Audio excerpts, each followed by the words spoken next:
Linda, if you're ready, it's all yours. Okay, thank you.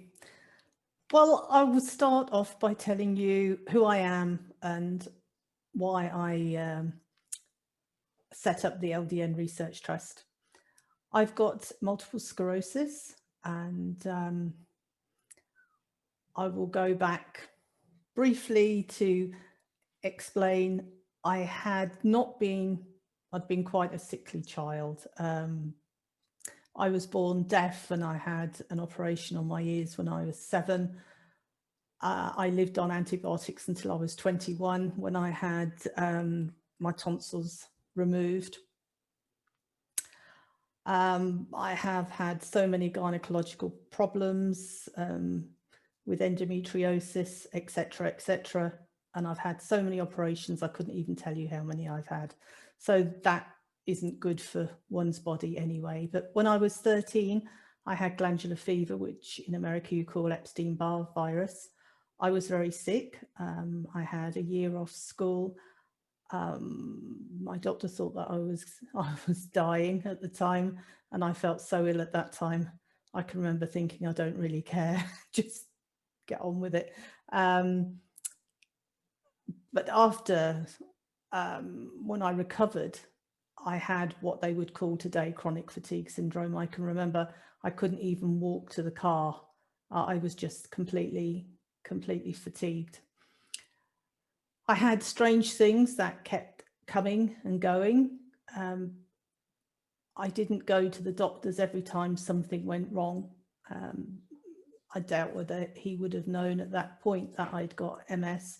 I can remember when I was 32, putting my chin down, I had electric shocks down my arms to my fingertips.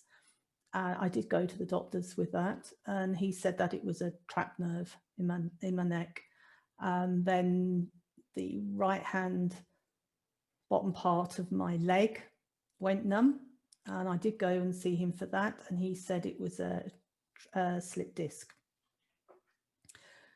But I had lots of other little things in between that were just minor, and it was just like, why does that not work, or why does that feel funny? But then after a few days or weeks it went, so there was no point. And I thought at the time that everything was an isolated incident. I wasn't putting it together as pieces of a jigsaw until after I was diagnosed. But on Christmas 1999, my mother had a heart attack. They were trying really hard to stabilize her. I sat with her, and I thought if I stayed awake and sat beside her, she would live. If I went to sleep, she would go to sleep and die. Quite silly, really, but it was very traumatic, very stressful, and my mother survived. I was working full time, and at that time, I would have told you I was Wonder Woman. I could look after the children, work full time. My husband worked away. I did the gardening, the decorating, the cleaning, the washing, the ironing, and studying as well. I studied until I had to retire. But it was amazing. I could just do everything and anything. I had all this energy, and I could get up and start working early in the morning till late at night. It was amazing. It was coming up to Christmas. I was meant to be working all over Christmas and New Year. I worked for the Virgin One account. That is Richard Branson's bank at the time. He's sold it now, but it was telephone banking. And I was having messages, when are you coming back to work? When are you coming back to work? Well, my father was disabled in a wheelchair, so he couldn't look after my mum, and they came to live with me, and my husband was working away. So that left me in a dire situation. But friends of ours, she was a nurse, and she said to me, go back to work, I'll come and look after your parents for you, which was really nice. But I could get out of bed, I could go to work, I could work and come home and literally crawl in the door and lie down. I was so tired. And whatever I did, I was tired. And to say it was a struggle was an underestimate. And I said to them at work, you know, I'm really sorry, but for some reason it's too much for me. I can't work full time anymore.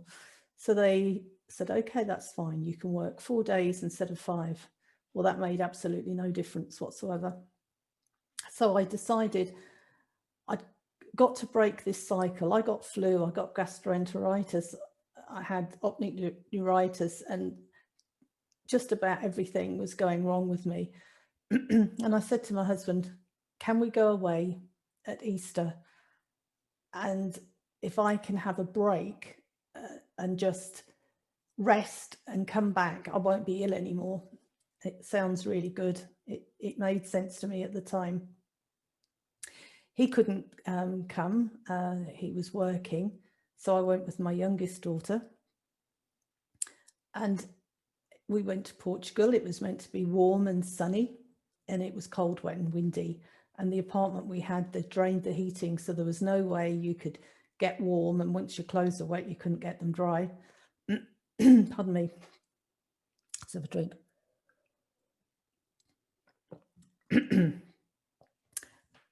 So we had a choice. We could either go out and get wet or just get bored by sitting in a box. So we went out and did things. And I can remember phoning home and saying to my husband, it's really weird. The wind and the rain is coming on my face and my face is numb with pins and needles. Isn't it strange that rain can do that? It doesn't normally do that at home. And I was really fatigued still. It made no difference that I wasn't working. And I started to get more symptoms. And the left-hand side of my tongue felt as though I'd eaten melted cheese. And you know how that is when you eat something that's really hot and it burns your tongue. That's what it felt like. And I said I'd have to go and see my doctor when I got home, which I did. And he said he thought I needed to see a neurologist, and I couldn't get an appointment until the August.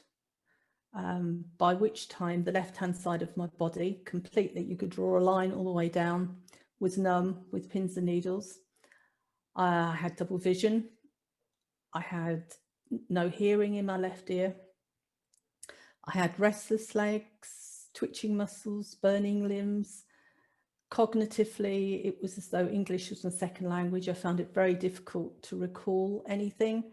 When I spoke, I got things back to front. It was as though I'd had a stroke, really.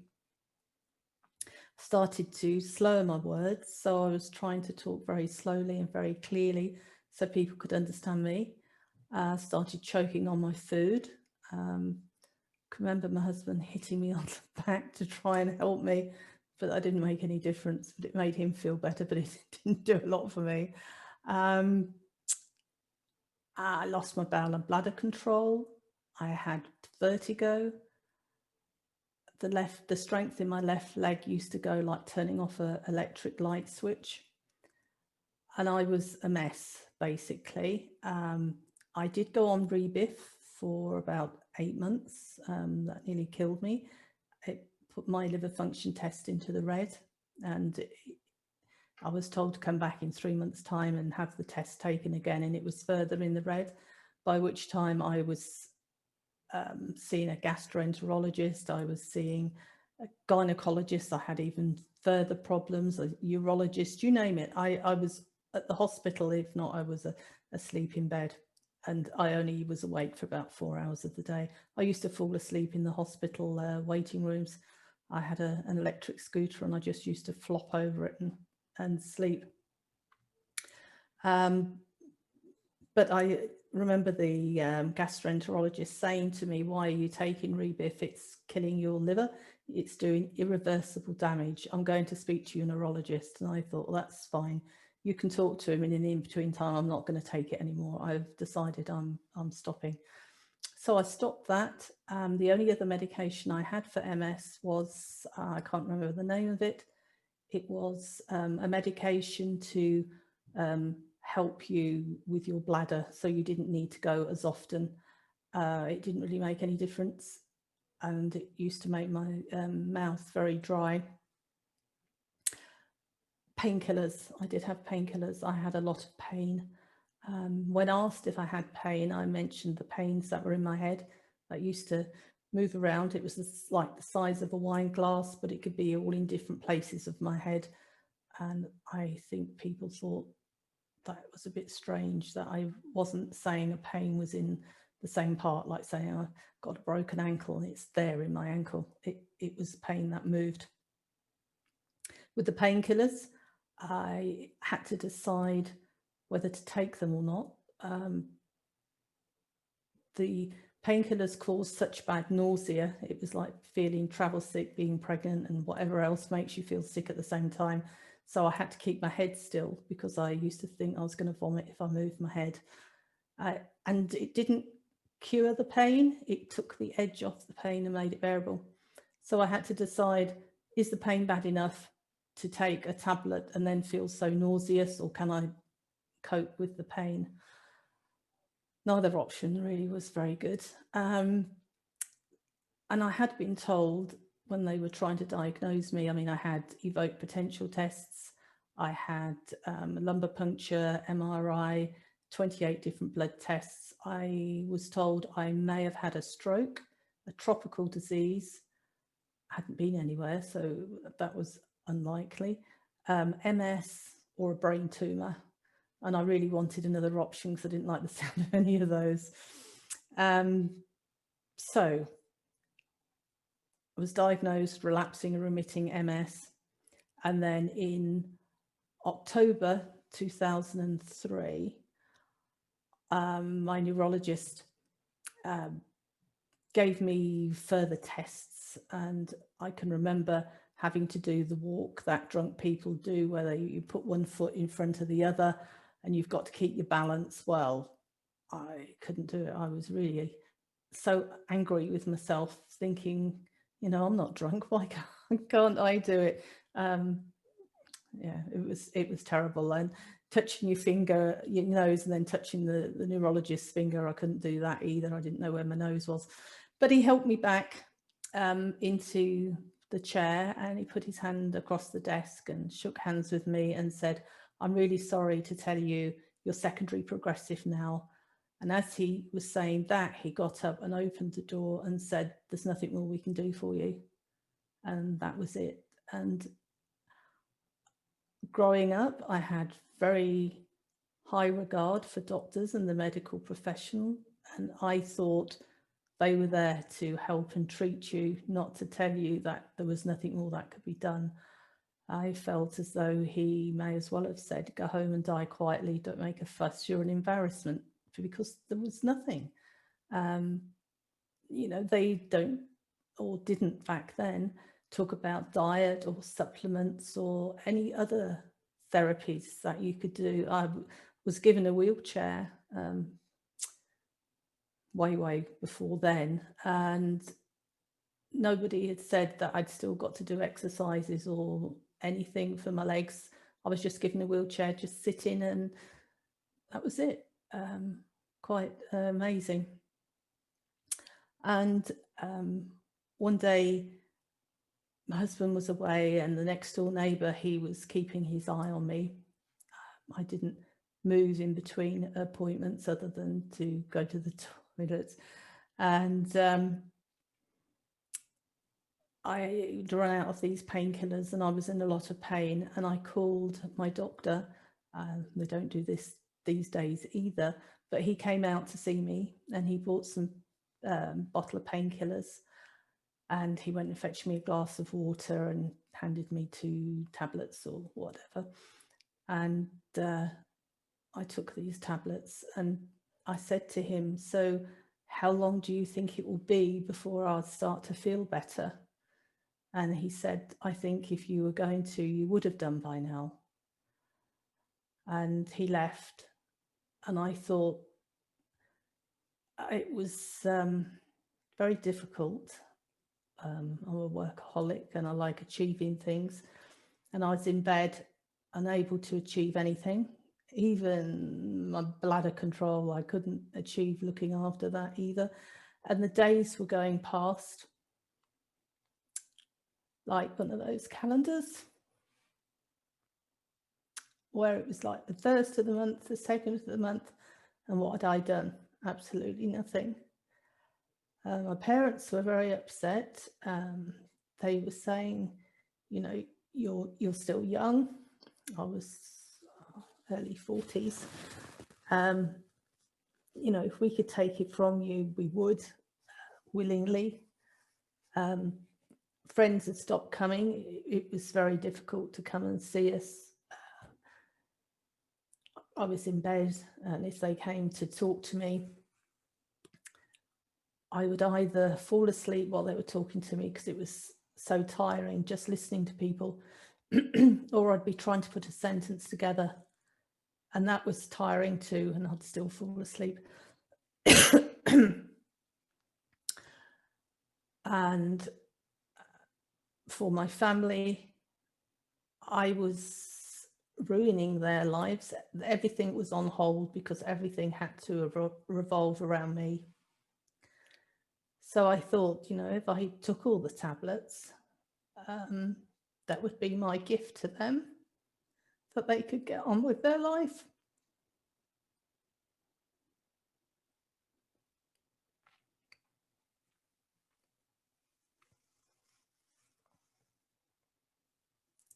It did make sense at the time.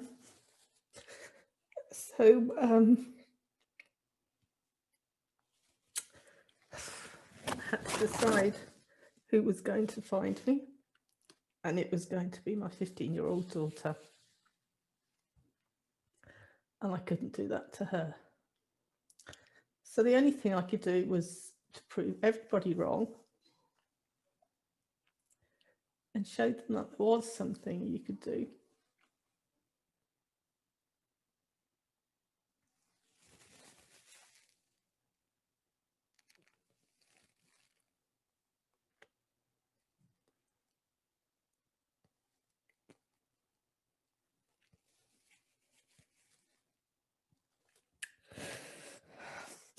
Sorry.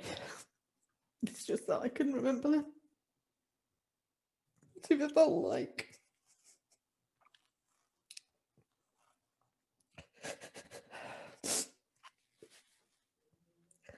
So I was able to only get up and sit for 10 minutes at a time. And the internet back in 2003 wasn't what it is today. And it was very hard that there wasn't social media either. But I managed to, I knew that, you know, I wasn't unique, that there were other people like me. Can't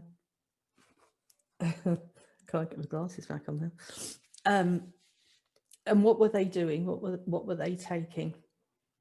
And then I heard about LDN, and there were people in the US who were willing to talk to me, and everybody said the same thing, that if it wasn't going to do me any good, it wouldn't do me any harm. But at that point, I didn't really mind if it was harmful. It was something to try.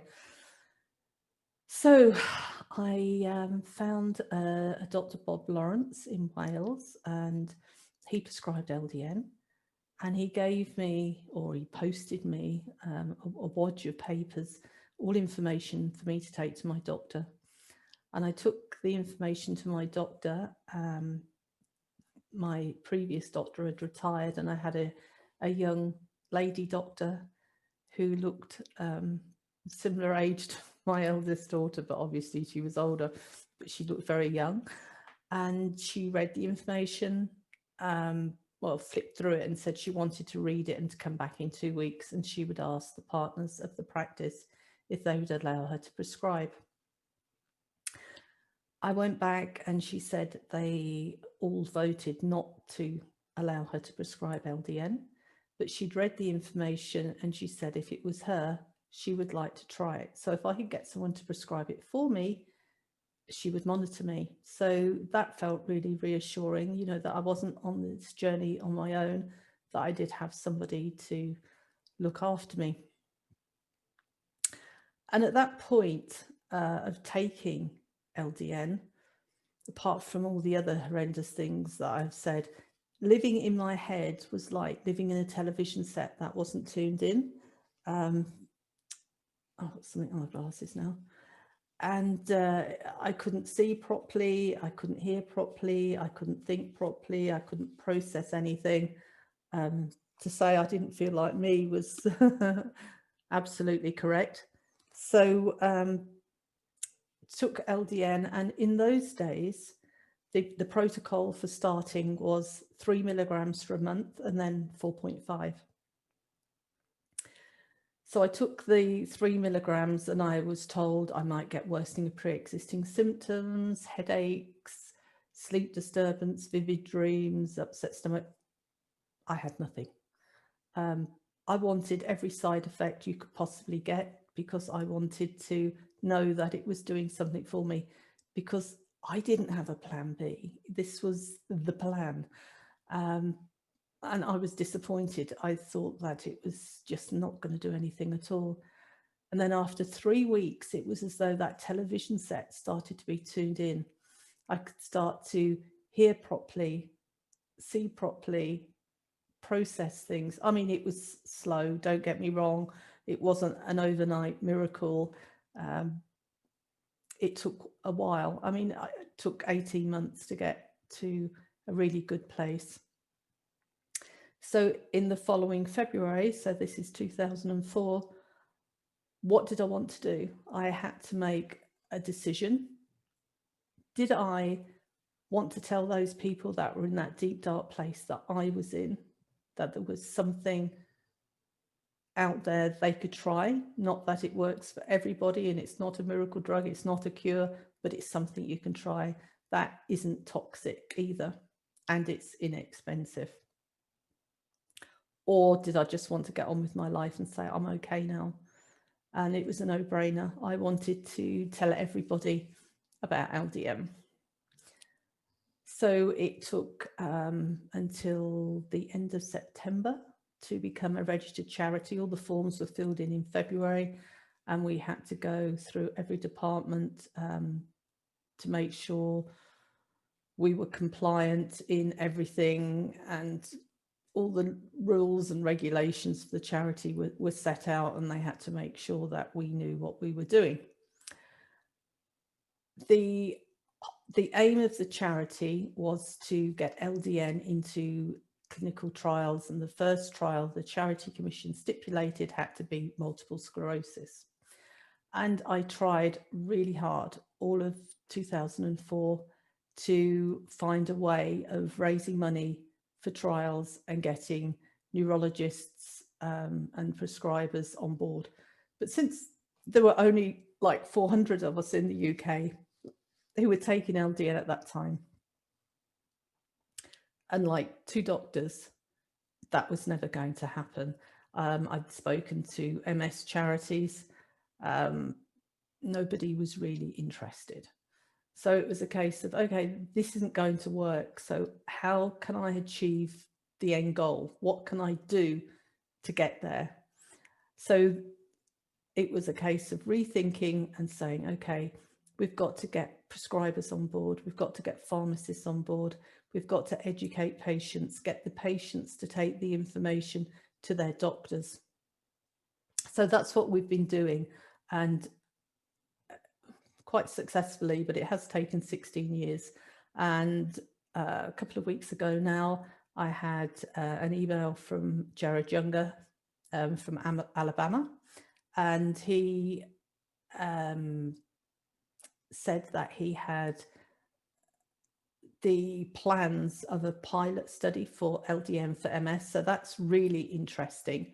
That's something we would really love to work with him on, because even though it's a cheap drug, a lot of doctors won't prescribe it because it's not approved.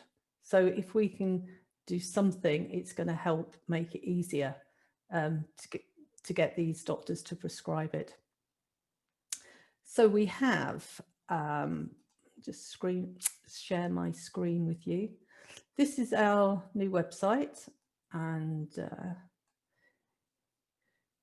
you can see donate. We always, being a charity, everybody's volunteer. We don't get any funding, so donations and fundraising are really important. Medical memberships, that's for medical professionals. Contact us, there's different ways you can do that there. This is the homepage. What is LDN? We thought that was very appropriate. And we have user guides. I'll just show you this. We have LDN dosing guides, patient guides, and prescriber guides. I'll click on the prescriber one. And these are the American ones. They're similar to the UK ones. Some of their drugs are slightly different to yours. Our paper size is different. You use letter, we use A4. So these are information sheets that you can take to your prescriber, pharmacist, whoever you want to show these guides to. So they're really successful. We'll be having the 2021 one soon. We'll go back at the top here. What is LDN, how it works, is it safe, the types of LDN, and Terry will go into that. Initially, when I first started, it was capsules only. I mean, there's liquids, sublingual, there's eye drops, some people make gummy bears, chokies, you name it. Fake medications, and I'm sure Terry will probably go into that. This is from the Medicines Regulatory Body in the UK, and they talk about how drugs are seized that come into the country, and it showed that most of the drugs that come into the country are counterfeit. Many have, they're just placebo, there's nothing in them, but some of them actually have harmful drugs in. So, you know, you need to get your LDN from have it prescribed by a doctor, have it compounded, as you do in the US, from a reputable compounder. In the UK, we have everything made from a specials company. But buying it offline, I mean, the number of people that will say, oh, but I can buy it, you know, don't buy it. You don't know what you're buying. It's too dangerous. Don't play Russian roulette with your life. Conditions that LDN can help. This list goes on and on and on. We've got it in categories. I think there are about 240 or something. And neurological, where my MS is listed. There are all these neurological conditions, and that's just the neurological ones. There are so many, but it's quite handy.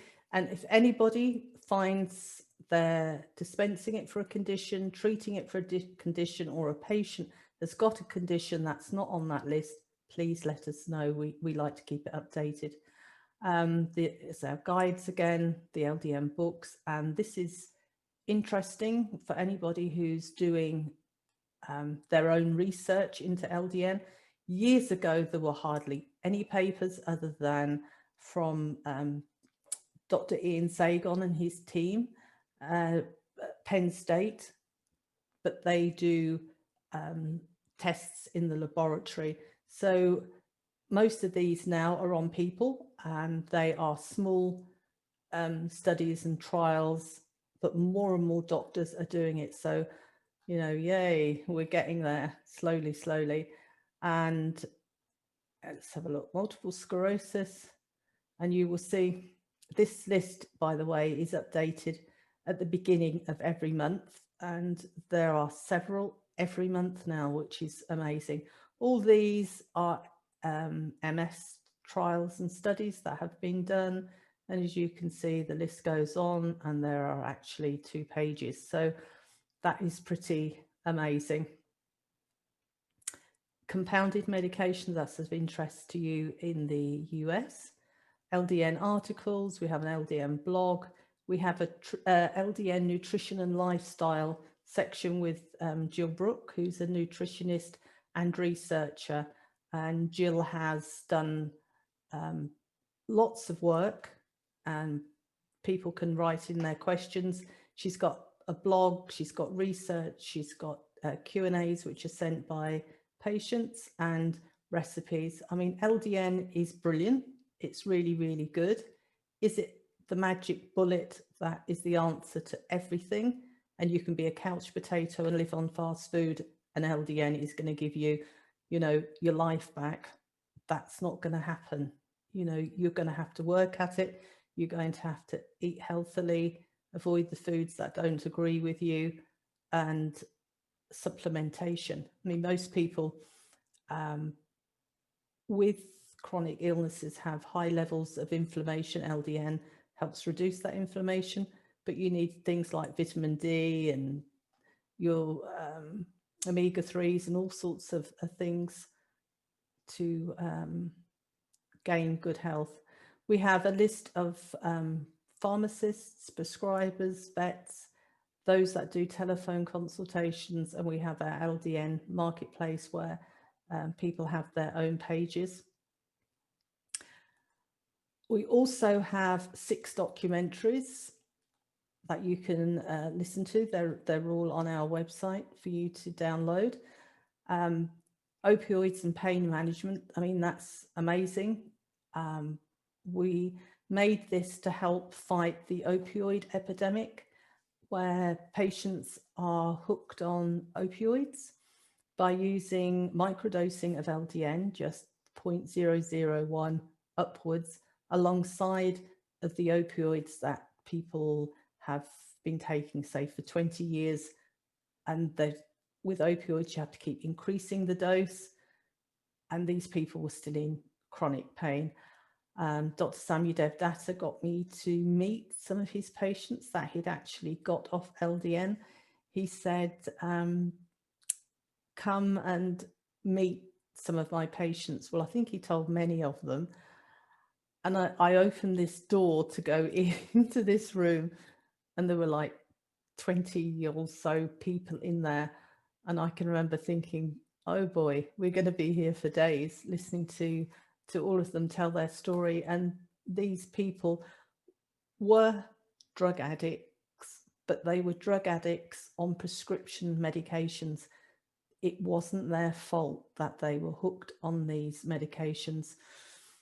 But Dr. Samuel Devdatta is a pain specialist, and he was using the microdosing and titrating the microdosing up, which made the opioids they were on far more effective. So they were able to reduce the amount of opioids, and then they were titrating the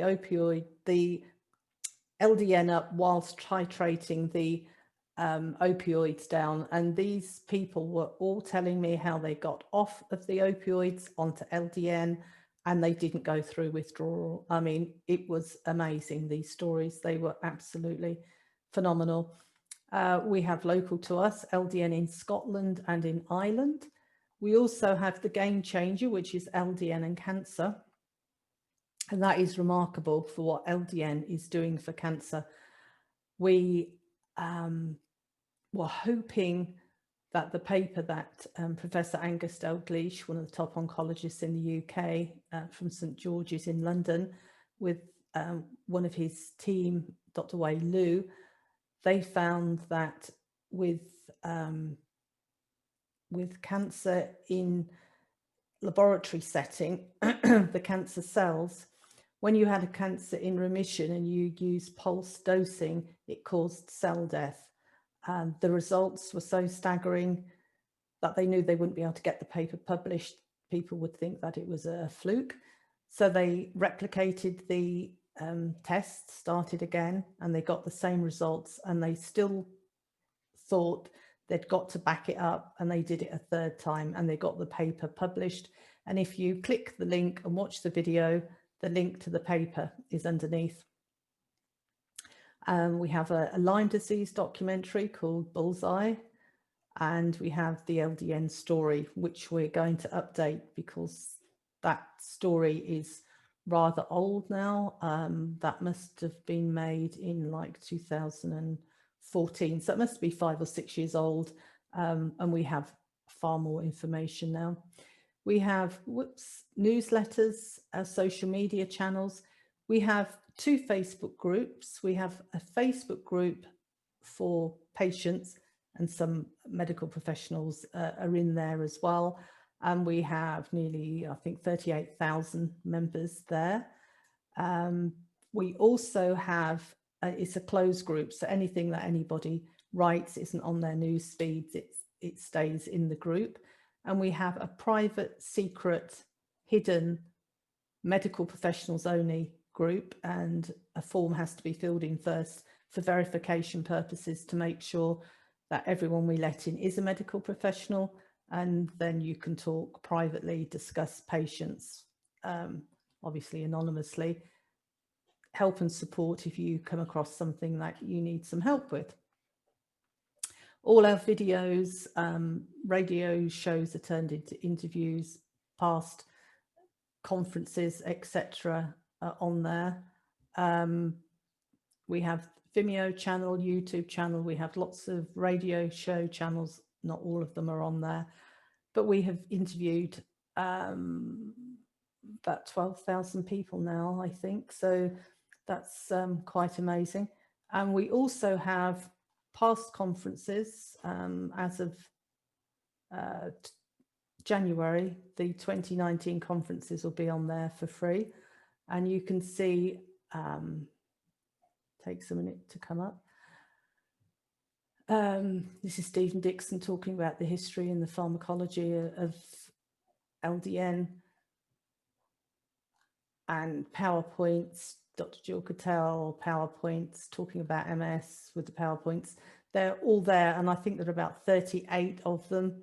And all this is information that you can see from consultants, you know, pain specialists, oncologists, the list goes on and on and on and on and on. And we have Q&As as well. Sorry for flicking there, make you feel dizzy. There is so much information. And another thing that I do, I will close this now, is doing introductions. We have many doctors who ask, about, for example, I had a gastroenterologist who wanted to prescribe LDN, but he only wanted to speak to another gastroenterologist. Now, I have access to many consultants that do prescribe LDN, and they're all generous and willing to talk to other people. So I put this doctor in touch with Dr. Leonard Weinstock, who's a gastroenterologist, and he was more than happy to speak to this doctor and help and advise him in the ways in which to prescribe LDN. So we, other than having Stephen doing the history and pharmacology, all the presentations are by medical doctors. We have mainly they are MDs. We only have a few NDs. It makes me smile. A lot of MDs only like to be taught by other MDs, but we have amazing MDs who have also trained in functional medicine. And as Dr. Leonard Weinstock says, that they are open-minded and think outside the box. So we're very, very grateful, and it's been my honor and privilege to meet so many amazing people that I can call friends that I've met over the years. I might have MS, but I have a lot of friends, which is something. So we have a little bit of time left. Do we have any questions at the moment? Let me see. No, so I can carry on. So what we are planning to do moving forward is we are going to get the trial proposal from Dr. Jared Younger and find out exactly how much that's going to cost. Because because MS is so unpredictable, finding the right patient group is going to be important. It needs to be over a long period of time. I think last time I spoke to him, he was talking of about, 300 patients over 3 years. I mean, it's a lot of money, but that's the first step. And he was saying to me that that's the first hurdle. If we can have a trial, a pilot trial, show that it works, that other people will be interested in helping funding a full-blown trial. So until we've got all those details, we can't start funding, because we can't fundraise without the trial proposal, which has got to be agreed by our medical board and the trustees. And then we can be full steam ahead to do that. Starting in January, as I said, the 2019 conference material will be available on the website. And we're going to, I'm always thinking, how can I do things differently? So for the radio show interviews next year, I'm going to have the medical professionals. We interview patients as well, but for the medical professionals, I want to do case studies or presentations on different conditions, and maybe every 6 months do a webinar like this, but for a condition, let's say on thyroid. So, hyperthyroid, hypothyroid, Graves' disease, all the different conditions, and try to have like 4 hours of back-to-back presentations. But I would like to have doctors on a weekly or fortnightly basis giving presentations on unique cases that they've had in their practice. So that's really interesting. And we hope that we can get pharmacists taking part as well. I know many pharmacists follow up with patients and have case studies that they can share. All this information is really valuable. Although they say it's all anecdotal, until we have a trial, that's really all we've got, is patient and medical professionals' experience, which is very helpful. We are currently running a survey, and I think we've got about 1,800, something like that, of patients that have taken part. It's to show side effects. So if anybody would like to help promote that, that would be great. If you're a patient, please take part. It takes like 3 minutes to complete. All we want to know is whether you're male or female, how old you are, what conditions you take it for, how did LDN work for you? Did you have any side effects, yes or no? And if you say no, it takes you to the end.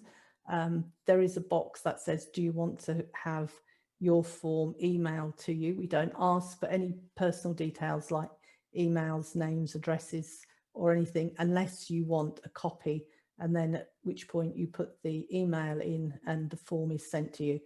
We do not do anything with that email address. We don't contact anybody. Everything is held securely and compliantly, but the email is there because some people want to know what information we hold on them. So that is the only reason that email address is on there. And we were looking at doing some training materials for doctors that don't know about LDN. So we have 4 training programs in the process of being polished, ready to put out there. So that's really interesting. And we'll also be having our new user guides for 2021. They will be compiled very soon, because it's amazing. As I said, when I first started, it was 3 milligrams per month and then 4.5. But we had a really high dropout rate. you know, 3 milligrams was going to be too high for people, not only to start with, but would always be too high. There are some people that find, you know, 2 milligrams works really well for them. And they'll contact me and say, you know, I've heard, you know, I should try to get up to 4.5, but when I go over 2, I start to get side effects, or my symptoms start to come back, or whatever it might be. They don't feel as well. So why go higher than 2? If 2 is making you feel fantastic, stick with 2. You know, you don't have to go higher. But some people, after a couple of months, even if they've tried to go higher previously, find that they can go higher in time. Personally, I've stayed on 4.5. I have tried other forms of LDN. I've used myself as a guinea pig. I've tried the liquid and the the tablets and the sublingual. I've tried double dosing, taking it in the morning and at night, and it's not made any difference whatsoever. I felt the same. So I had a regime where I take my LDN before I go to bed. So in capsules, I just find it easier than taking it in a liquid form. So that suits me best. But there are people who have reportedly said LDN at night gives them vivid dreams, and if they take it in the morning, it doesn't, but they feel just as well. So a lot of people do choose to take it in the morning. We have doctors who prescribe LDN for chronic fatigue syndrome who do use twice daily dosing, because people have found that that gives them more energy by taking it twice, and they still take the same dose, you know, whether it's 4.5 or 3. There are some doctors that will go higher. I know there are some patients that take as high as 16 milligrams, and some doctors will titrate it up slowly until the patient reaches their opioid blockade. And I've had people tell me that when they've hit that they've felt completely flat. It blocked all the endorphins, so they didn't feel good at all. And I've had some people who have taken the 50 milligram tablets for addiction, taking 3 a day, 150, and they said that it was the worst feeling ever. But even at that high dose of 150, it's not toxic. When it was trialed back in the 1970s, naltrexone was only found harmful to the liver in doses of 300 milligrams a day. So, you know, even 150, it's half of that, and LDN is very, very low. So I don't really know what else I can tell you right now. I don't know. Are you there, Terry? I am here. And Talk to me. Yes, thank you for sharing of yourself. That personal sharing means a lot. But also, we're just amazed at all that you've done in raising awareness of LDN around the world, and all that you've done to bring patients connected with prescribers and getting their lives back on track. I don't know anyone who's done more for this, of course, than you. You founded all this process, and we're just amazed with that. So I want to thank you for that. Thank you.